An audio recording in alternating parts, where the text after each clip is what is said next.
He was just an old man in a quiet Oregon town, until the night he broke his own rule and drove into a storm. A metal suitcase, a secret operation, and a past the government tried to erase. What's inside could change everything. The rain began falling just after sunset, a fine, cold, and persistent drizzle, typical of late autumn in Ashbridge, a small town nestled deep within the shadowy pine forests of Oregon. The narrow roads were empty of traffic. Neon lights from a handful of still-open convenience stores spilled onto the wet pavement, creating shimmering streaks like mirages. People in this town were used to recognizing each other's faces, but no one truly knew much about anyone else. And in this quiet little place, Elias Granger, 78, was part of the backdrop, silent, unremarkable like the old utility pole in front of his house. There if you noticed, but no one really did. They called him Old Man Granger. Not out of malice, just small-town habit. He lived alone in a modest wooden house on the town's western edge, right where the road veered into the forest. Every morning, he sat on his porch with a cup of black coffee, unsweetened, his pale blue eyes watching the rare passing cars without ever raising a hand to wave. His 1972 Chevrolet C/K, dulled silver paint faded by time, rested under the trees like a hibernating machine. The engine coughed to life with a wheeze that sounded like another old man struggling to breathe, but it still ran. And for Elias, that was enough. He never drove at night. Not once. Until that night. The sky darkened faster than usual. The wind carried the scent of damp earth and decaying leaves, a clear sign the rain was on its way. Elias stood before the hallway mirror, adjusting the collar of his worn wool coat. At his right side sat a small, battered metal suitcase with tarnished steel clasps and a leather strap wrapped around it, seemingly to keep it from bursting open. He stared at the suitcase for a long while, then nodded, as if finalizing something in his mind. And then, without a sigh, without a word, he picked it up and walked out the door. As Elias started the truck and merged onto Highway 12, the rain came down in earnest. Droplets struck the windshield like the slow, steady drumbeat of a forgotten tune. The suitcase rested beside him on the passenger seat, strapped in with a seatbelt, as if it were a well-behaved traveler. His eyes glanced at it again and again, not out of fear it might fall, but as if checking to make sure it was still there. Under the blinking glow of the dashboard lights, a fleeting emotion passed across his face, something hard to name. Not fear, not anxiety. Just readiness. Wind whistled through a cracked window. The sky grew darker by the minute. The taillights of the old Chevy reflected on the rain-slicked road, stretching out behind like a red thread unraveling into the past. That night, Elias Granger didn't drive far. Just far enough to get where he knew he had to go. On Highway 12, streaks of rain stretched out beneath the dim glow of scattered streetlights. Elias Granger maintained a steady speed, his hands gripping the steering wheel so tightly his knuckles turned white. Inside the cab, the rhythmic clack of the windshield wipers echoed like an old clock ticking backward into memory. Up ahead, flashing lights shimmered through the misty rain. A DUI checkpoint. Elias clenched his jaw. There was no turnoff, no detour. And what gave him pause wasn't the fear of being breathalyzed, he hadn't had a drop, but the metal suitcase resting silently on the passenger seat, like a mute witness. The truck slowed. 2 patrol cars sat parked along the shoulder, their red and blue lights pulsing across the wet pavement and windshield. A young officer approached. His rain-soaked uniform bore a badge that read, Officer Noah Pierce. He signaled for Elias to stop. Elias rolled down the window, and the damp night air rushed in. Good evening, sir. This is a sobriety checkpoint. May I see your license and registration, please? Elias said nothing. He reached slowly into the glove compartment, pulled out 2 creased documents, and handed them through the window. His eyes didn't flinch as Officer Pierce shone a flashlight into the cabin. The beam paused on the metal suitcase, old, worn, but unmistakably distinct. Where are you headed at this hour? Pierce asked, still polite. To the federal office, Elias replied, his voice hoarse but steady. Anything in the case? Elias turned and looked directly at the young officer. Not for you. It needs to go to the bureau. That answer, vague, concise, shifted the mood. Pierce's brow furrowed. He glanced back toward the patrol car. Rain kept falling, and his uniform had begun clinging to his shoulders. A second officer, a broad-shouldered, middle-aged man, stepped closer. Sergeant Raymond Beckett, a man who had worn a badge longer than Pierce had been alive. "We're going to need you to step out of the vehicle, Mr. Granger," Beckett said, his tone no longer friendly. Elias shut off the engine, unbuckled his seatbelt, and opened the door. As he rose, rain began soaking into the thick fabric of his coat. He didn't shiver. He didn't argue. But he turned back to the suitcase, as if silently instructing it to stay quiet, to wait. "We need to open the case," Pierce said. "No," Elias answered, his voice firmer now. "It's not for you." "Is it explosive?" "No." "Is there a weapon?" "No." The answers were short, direct. But the silence that followed each one built like a wall, growing thicker between the two sides. Beckett looked at Pierce. No words needed, he reached for the metal handcuffs. "You're not under arrest for a specific offense at this time, but you'll be held for further investigation."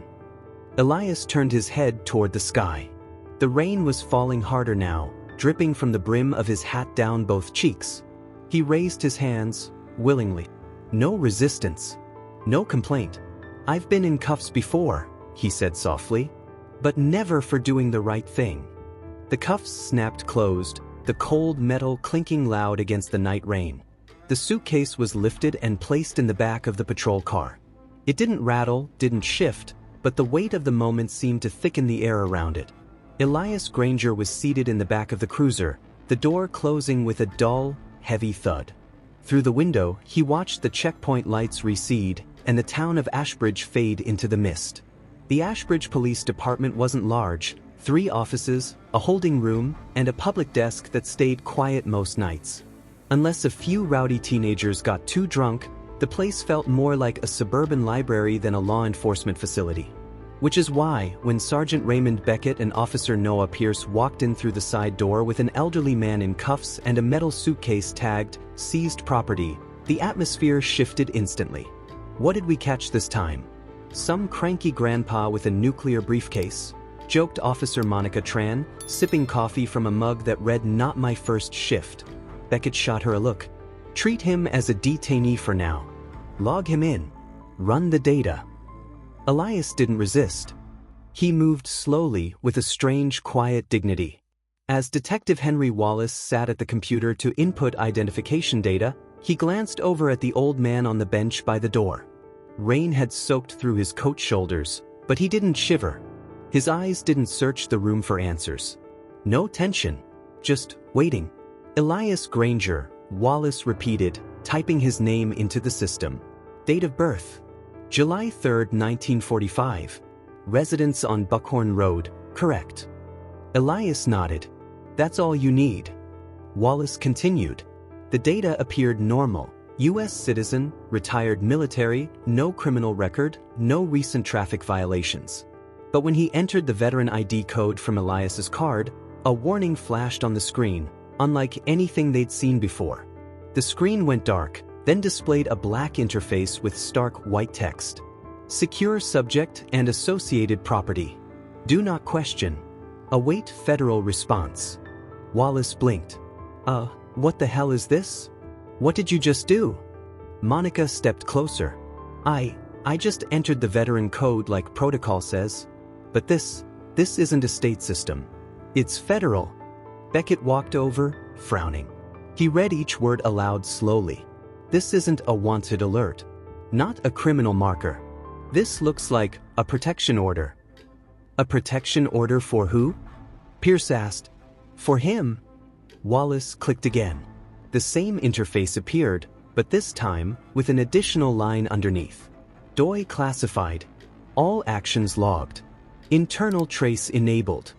"Alright, someone just typed a command that let Washington know we're poking at something we shouldn't be," Beckett muttered. "No more questions. No one touches the case. No interrogation." Monica frowned. "DOI? Isn't this supposed to be FBI?" "Department of Intelligence," Beckett replied, his voice dropping. "This man isn't just a person. He's a living file." While the officers murmured among themselves, Elias sat silently. He glanced around the room as if he already knew the layout, though he'd never been there before. His hands rested calmly on his knees, composed and deliberate like an old officer waiting for a scheduled briefing. "Has anyone ever seen an alert like that?" Monica asked, her eyes still fixed on the screen. "Never," Beckett said flatly. "And I don't want to see it again." In the corner, Officer Pierce stood quietly watching Elias. A few hours ago, he thought he was just cuffing a stubborn old man.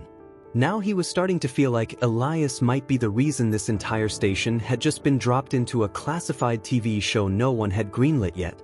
Holding cell number 2 in the Ashbridge Police Department was unremarkable: a bench bolted to the wall, pale gray paint, a single surveillance camera in the ceiling corner.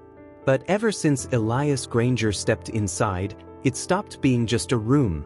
It became the epicenter of some invisible gravitational pull. Every eye in the building seemed drawn to it. Outside the cell, no one said it out loud, but all the officers kept a certain distance from the door. Occasionally, someone would approach the small window, glance in, then turn away faster than necessary. Monica Tran, known as the Queen of Calm on the night shift, was making her 3rd cup of coffee within an hour. Not because she was tired, but because her hands were shaking every time she clicked on the interface, still flashing its warning. DOI classified, awaiting federal intervention. "What the hell does that old man have that makes the system jump like it just saw a ghost?" she muttered. Across the room, Detective Wallace was trying to trace the IP source of the alert, hoping to find something useful through the system. But every time he pushed deeper, the system automatically kicked him out, leaving behind a message. "Insufficient clearance. This action has been logged." "That's it. I'm done," Wallace said, leaning back and sighing. "This is way beyond blue shirts and badges." Meanwhile, Sergeant Beckett stood in front of the security monitor, arms at his hips. He watched the feed of Elias sitting alone, hands neatly on his knees, head bowed slightly like he was listening to a piece of music no one else could hear. No shouting, no knocking, but the entire precinct felt blanketed by the silence he created. Suddenly, Elias stood up, stepped toward the door, and knocked 3 times, measured, deliberate. Beckett gestured to activate the intercom. Elias's voice came through, slow and steady. "I need a blank sheet of paper. And a pen, preferably with smudge-proof ink." "To do what?" Beckett asked, his cop instincts still fully engaged. "I just need to write down a code. For when the right person arrives to read it." Silence. Then Beckett gave a subtle nod and motioned to Pierce. The young officer grabbed a sheet of paper and a pen, placing them on the tray that slid through the door. Elias gave a small nod of thanks, then sat down and began to write. He didn't write much, just a few lines of strange symbols, somewhere between alphabetic characters and sharply written numerals. Monica, curious, snapped a screenshot through the surveillance feed. She fed the image into the department's code translation software, mostly for fun, but when the file finished uploading, her entire computer froze for 3 seconds, then automatically opened a new window. Text appeared on screen. Message verified. Priority level 3. Deliver to DOI. Everyone around her fell into stunned silence. Beckett turned to Pierce, his voice low. "You think when we cuffed him, we just handcuffed a time-sensitive device?" Pierce swallowed. "I think we're in a movie and no one told us we bought tickets." In the corner of the holding room, Elias folded the piece of paper neatly and placed it on the bench. He looked directly into the camera, giving a small, deliberate nod, like he knew someone was watching. No fear, no challenge, just a quiet message. "I've done my part. The rest is up to you." And with that, the Ashbridge Police Department sank deeper into the strangest silence it had ever known. The wall clock in the dispatch room ticked past 9:14 p.m. The rain had tapered into a thin mist, but the tension inside the station remained thick as condensation on glass. Sergeant Raymond Beckett leaned against the window frame, eyes fixed on the empty parking lot. He said nothing, but his hand remained wrapped around the radio, thumb hovering over the transmit button. Nearby, Monica Tran stared intently at the gate monitor, while Officer Pierce stood by the front door, body tight like a drawn wire. 9:17 p.m. The first sound they heard was the faint, almost unnatural hush of tires slicing through water, followed by the squared-off glare of headlights as 6 black, unmarked SUVs glided into the lot in formation, moving with the precision of a tactical drill team. "Oh my God," Monica whispered. "This is straight out of a Bourne movie." All 6 vehicle doors opened simultaneously. 12 individuals stepped out, no words exchanged, no one offbeat. They wore dark uniforms, earpieces in place, some carrying documents. No weapons drawn, yet the air itself seemed charged with pure, absolute discipline. Leading them was a woman in her early 40s, hair pulled into a tight bun, dressed in a simple black coat. But every step she took seemed to carry its own gravity. She flashed her credentials with blinding speed. Agent Veronica Hale, Department of Intelligence. No one inside the station asked for further identification. Beckett gave a slight nod and stepped aside. "Mr. Granger is in the rear holding cell. The suitcase has been sealed in the evidence locker." "We'll handle it," Hale replied, uninterested in further details. As she moved down the tiled hallway, officers on both sides instinctively straightened their backs. They weren't trained by federal standards, but something in their gut told them silence was the smartest move right now. At the door to holding cell 2, Hale said simply, "I need to speak with him alone." Beckett gestured to unlock it. Elias Granger was already standing by the time the door opened. His posture was upright, his gaze calm, almost cold. Not surprised in the slightest. Veronica Hale entered. She didn't greet him, didn't ask a question. She stood in front of him for a few seconds and gave a formal nod. The door closed behind them. No one knew what was said inside that room. Monica tried switching to the camera feed, but the screen was completely black, as if someone had disabled the system from the inside. About 10 minutes later, the door opened again. Hale stepped out first, turning to Beckett. "Mr. Granger is to be released immediately. No questions. No paperwork." Beckett didn't respond. He simply signaled to Pierce to remove the cuffs. Elias stepped out, unhurried, nodding to the young officer as if the man had just helped him with a bag of groceries, not unchained a warfighter. Hale turned to Beckett. "We'll need a secure space to complete the transfer protocol. Briefing room, end of the hallway on the right." "Thank you." They disappeared from view. No one in the station said a word. What had just occurred felt less like a law enforcement event and more like a sacred ritual, one they had no clearance to understand. At the end of the hallway, as Monica glanced back at the security camera, she saw Elias walking between 2 federal agents, the metal suitcase now carried with both gloved hands, as if it were a sacred object. She turned to Beckett and whispered, "I believe something now." "What's that?" Beckett asked. "Some people live their whole lives in silence, just so one day they can walk into a police station and make an entire country stop and watch." The Ashbridge Police Department's main conference room had never hosted a meeting like this before. On the long, worn oak table, Elias Granger's metal suitcase sat precisely at the center, like evidence in a trial no one present had the authority to judge. Agent Veronica Hale stood at the head of the table, hands in black gloves, eyes fixed on the old steel locking mechanism, its edges dulled by time. Behind her stood 2 DOI agents, one operating a magnetic scanning device, the other holding a specialized recording camera. "We are recording," the cameraman confirmed with a nod. "Unlocking under Level 3 directive, encryption verified." Hale gave a slight nod, then leaned forward. She slid the tip of a digital stylus into the lock's groove. A small light on the stylus blinked twice, then turned green. A sharp click echoed, and the suitcase eased open, exhaling decades of sealed history. The air in the room stilled. Inside was a weathered leather dossier, a sealed envelope marked with red wax, 3 evenly spaced black and white photographs, and in the center, nestled in a velvet-lined cutout, a thin rectangular device made of darkened metal, its serial number nearly worn away. "Dear God," one of the agents murmured, eyes scanning the documents.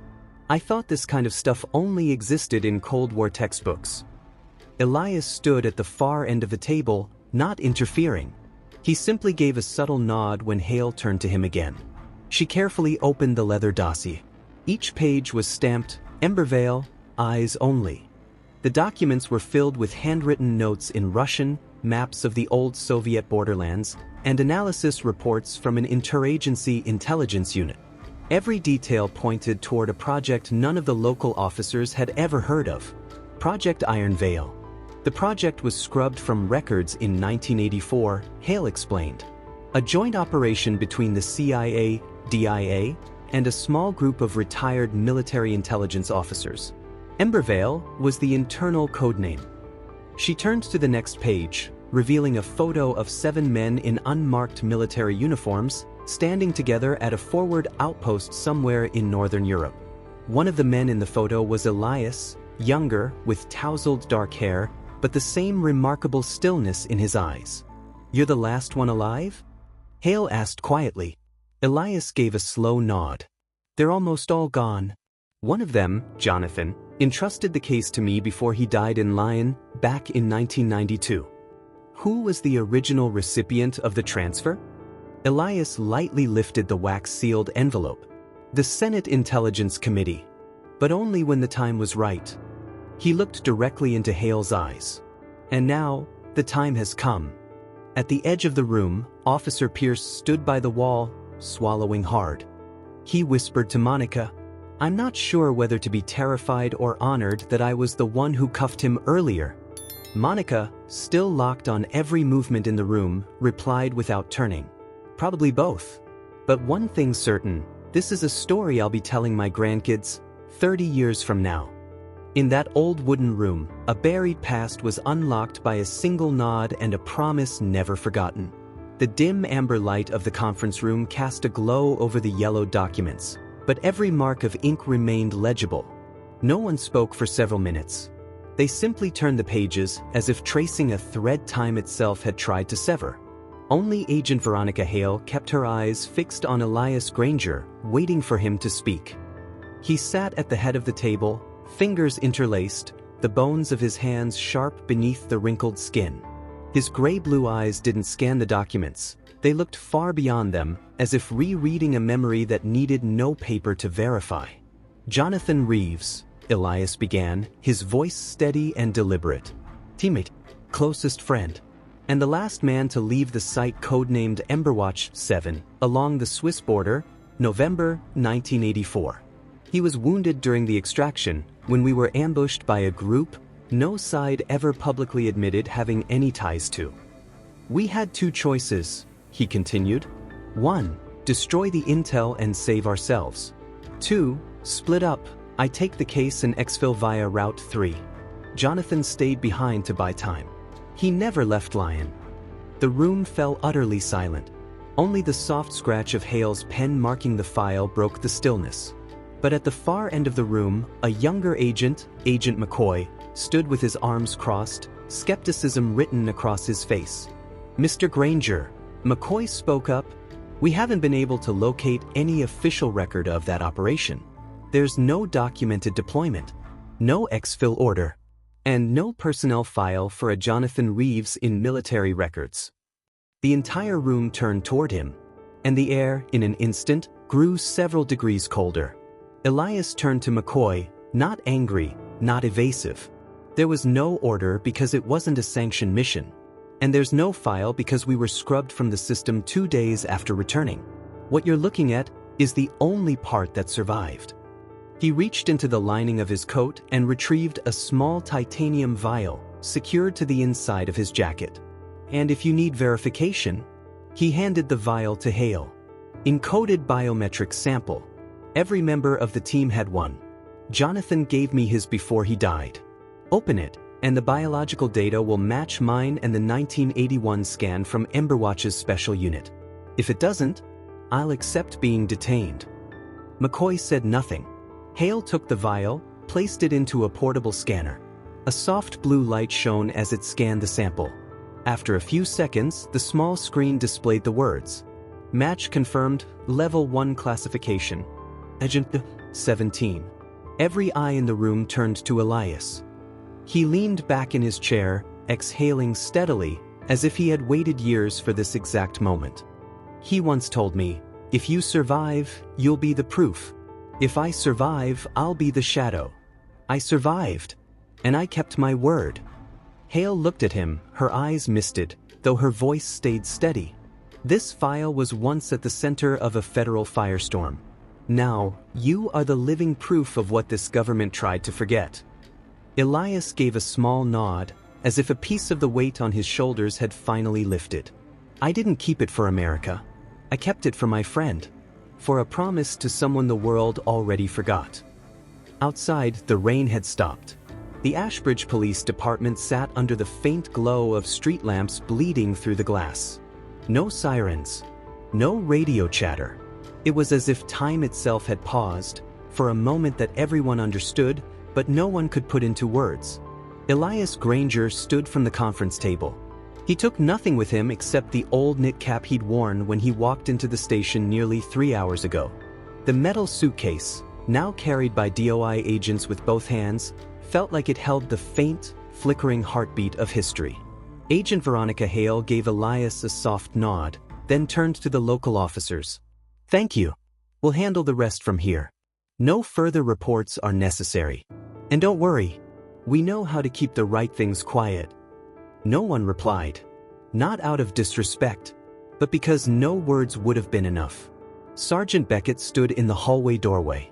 He'd seen plenty of people walk out of his station. Robbers, witnesses, drunk victims, even an elderly woman who mistook the evidence room for a free clinic. But he'd never seen a living piece of history pass by him the way it just had. Officer Pierce, the one who had placed the cuffs on Elias, gave a small respectful nod as the old man passed. Elias paused for just a second, gently resting a hand on the young officer's shoulder. He didn't speak. He didn't need to. That calm, steady gaze said it all. You did the right thing, even if you had no idea what you were facing. Monica Tran, always the one with a quick joke, stood silently behind the front desk this time, her fingers wrapped tightly around a cup of cold coffee. When Elias looked her way, she raised her hand in a salute, not too formal, not too casual. Just the kind of send-off one would give an old friend from the same trench. The precinct door swung open. A gust of cold wind swept through. The DOI agents exited first, followed by Elias, each step measured, solid. He didn't look back. He didn't have to. He knew every eye in the station was on him. Not out of curiosity, but respect. The black SUVs were still parked in perfect formation, engines quietly running, silent as sleeping predators. The rear door opened. Elias climbed in. No one rushed. No sirens. No flashing lights. Just a convoy of history pulling away from a small town, carrying a story no one in the precinct would tell, but none would ever forget. The convoy rolled forward. The taillights flared red, reflecting across the damp pavement like a streak of deep memory. Behind them, inside the station, everyone remained standing for a few more minutes. No one picked up the phone. No one returned to their desks. No one said a word about who that man really was. Because they understood, if someone could stay silent for 40 years just to keep a promise, then their silence for a few days was nothing. Days later, with morning fog still clinging to the rooftops of Ashbridge, the silver-gray 1972 Chevrolet C/K rumbled slowly down the main avenue, like it had never been gone. The engine still wheezed like an old man catching his breath. And behind the wheel, Elias Granger wore the same knit cap, tilted to one side, his eyes fixed ahead. He pulled up outside the town's little grocery store, just as he had for decades. Same order, a tin of coffee, a loaf of white bread, a few cans of soup. Nothing more. Nothing less. But this time, when he pushed the glass door open, the entrance bell sounded different. Not in tone, but in the way every head inside turned. No longer with passing glances. No longer with suspicion disguised as indifference, but with quiet recognition, as if the whole store had paused, waiting for him to return, to restore the rhythm, only now with new respect. The young cashier, Eddie, who used to think Mr. Granger was just that weird old guy who didn't know how to use a smartphone, fumbled for a smile, then said softly, "But I'm really glad to see you back, sir." Elias nodded silently, placing each item on the counter exactly as he always had. But this time, when Eddie reached out to take the cash, he unconsciously stood a little straighter, like the transaction was now part of something ceremonial. On his way home, Elias stopped at the gas station. A middle-aged woman at the next pump gave him a small nod. She didn't ask anything, just a look of gratitude. No one in Ashbridge knew exactly what had happened at the police station the week before. There were rumors, FBI, black vehicles, classified files. But there was no proof, no photo, no news report, just a shared sense that something larger than they realized had passed quietly through their town. Elias never said a word. He didn't have to, because sometimes the truth doesn't need to be spoken. It's felt in the way people begin to see each other differently. And if any lesson remained with the town of Ashbridge after that night, it was likely this: never judge a man by his silence, because he might be holding something the world was never brave enough to carry. One Sunday morning, before the sun had fully risen, a black government vehicle pulled quietly in front of the small wooden house at the edge of Ashbridge. No sirens, no doors slamming, just the soft crunch of tires rolling over last night's wet gravel. Elias Granger was already sitting on the porch, a cup of hot coffee in hand, steam fogging the corners of his glasses. When the car door opened, he didn't stand. He just raised his head and gave a slow, measured nod. A woman in plain clothes approached the steps, carrying a long wooden box. No badge. All right. Just the weight of reverence in her silence. She handed the box to Elias with both hands. No introduction, no speech, but in her eyes was a thank you no language could properly hold. Elias accepted it without question. He didn't open it right away. She departed, and the government car vanished as if it had never arrived. Inside, Elias opened the box. Inside was a tightly folded triangle flag. Beside it, a handwritten letter on Department of Intelligence letterhead. And beneath that, a worn, black and white photograph of Jonathan Reeves, standing tall, young eyes bright, smiling in a field of snow. The letter was brief. Because of you, the truth was not buried. His name will not be forgotten. And yours, we will never again dare to look away. D.A. Whitmore, Director of Intelligence. Elias folded the letter and placed it back into the box. He didn't hang the flag. He didn't frame the photograph. He simply set the wooden box on the mantel, between an old pocket watch and a worn leather-bound book, in a place no one ever touched, but one that had always been there. Outsiders didn't know, and he didn't need them to, because some promises don't need to be spoken aloud to become sacred. They only need to be kept, in silence, and across a lifetime. Elias sat down in his familiar old chair, his gaze resting on the narrow road that led into town. He wasn't waiting for anything. He had done what needed to be done. No applause followed. But he knew, and that was enough.